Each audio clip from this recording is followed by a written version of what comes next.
મારું નામ અશોકભાઈ છે, જૈન જાગૃતિ પ્રેસિડેન્ટ।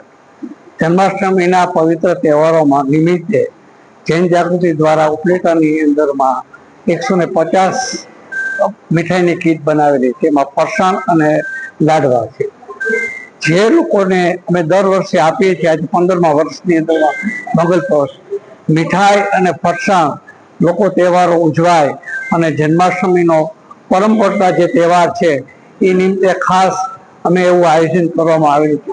જૈન જાગૃતિ ટીમ દ્વારા અનેક કાર્યો કરવામાં આવે છે, જેવા કે ઉનાળામાં છાશ વિતરણ, શિયાળામાં ધાબળા, જે અનેક પ્રવૃત્તિઓનો લાભ લઈ જૈન જાગૃતિ લોકોની અંદરમાં સારા કાર્યો થાય ને લોકોમાં ખુશી આવે।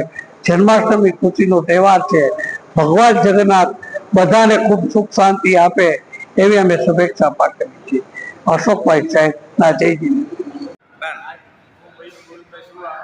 નગરપાલિકા પૂર્વ પ્રમુખ આજ રોજ જે જૈન જાગૃતિ દ્વારા જન્માષ્ટમીના તહેવાર નિમિત્તે જે મીઠાઈનું વિતરણ કરવામાં આવે છે, એમાં જે અવનવી મીઠાઈઓ જેમાં કે મૈસૂર, મોહનથાળ, ફરસાણ અને આવી અનેક સેવાઓ જે જૈન જાગૃતિ હંમેશા કરતી રહે છે અને કરતી એવી જ છે, જેમાં છાશ વિતરણ છે, શરબત વિતરણ છે, ચોપડા વિતરણ છે, વિદ્યાર્થીઓનું સન્માન છે અને હમણાં જ જૈન જાગૃતિને એના કાર્યક્રમો દર વર્ષે પ્રવાસ હોય છે।